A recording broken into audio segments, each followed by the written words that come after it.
La nuit tombait doucement sur la forêt. Un silence étrange s'installait, seulement troublé par le chant des insectes et le souffle du vent dans les feuilles. Dans un petit village, au bord des bois, les anciens répétaient toujours la même chose. Ne va jamais chasser quand la forêt dort, parce que c'est là que Papa Bois veille. Mais Samuel n'écoutait pas. Jeune, fort, déterminé, il voulait prouver qu'il était le meilleur chasseur du village. Un soir, il déclara « Ce ne sont que des histoires pour faire peur aux enfants. Demain, je ramènerai le plus grand gibier que vous ayez jamais vu. » Les anciens se regardèrent en silence. Une vieille femme lui dit simplement « N'oublie pas de saluer la forêt et ce qui y vit. » Le lendemain, à l'aube, Samuel entra dans la forêt.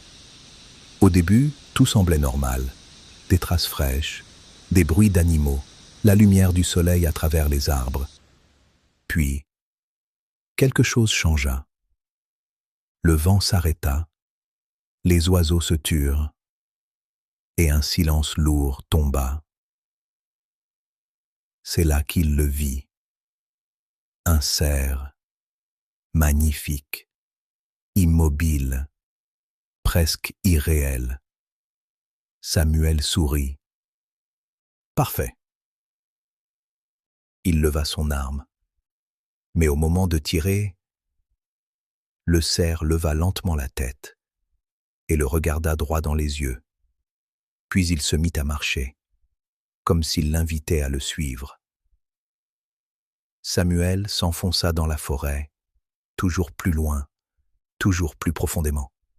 Le cerf apparaissait, disparaissait, puis réapparaissait plus loin, comme un jeu, comme un piège. Après un long moment, Samuel s'arrêta, essoufflé, perdu. Le cerf avait disparu. C'est alors qu'il remarqua les traces au sol. Un sabot, puis une autre empreinte, différente. Un frisson parcourut son dos. Tu es bien loin de chez toi, jeune chasseur. Samuel se retourna brusquement. Un vieil homme se tenait là, petit, mais puissant. Son corps était couvert de feuilles et de poils. Une barbe épaisse tombait sur sa poitrine. Et à la place d'une jambe, un sabot.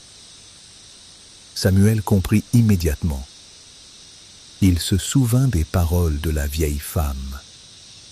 Alors, sans fixer ses pieds, il dit « Bonjour, vieux papa. » Pourquoi es-tu venu?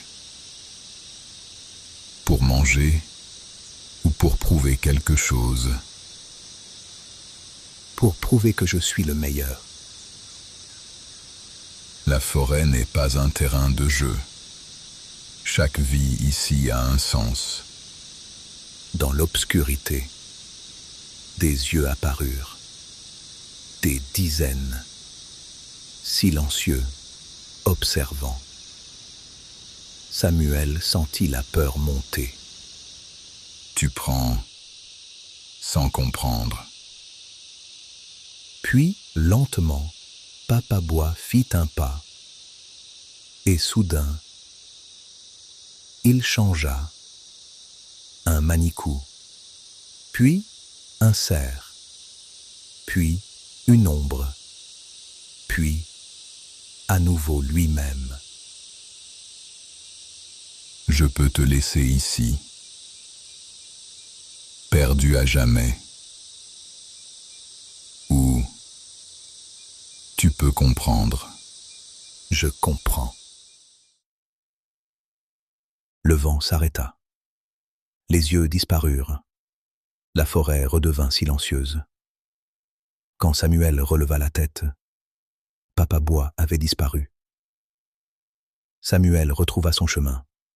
Personne ne sut jamais comment. Mais il revint changé. Il ne chassait plus pour prouver quoi que ce soit.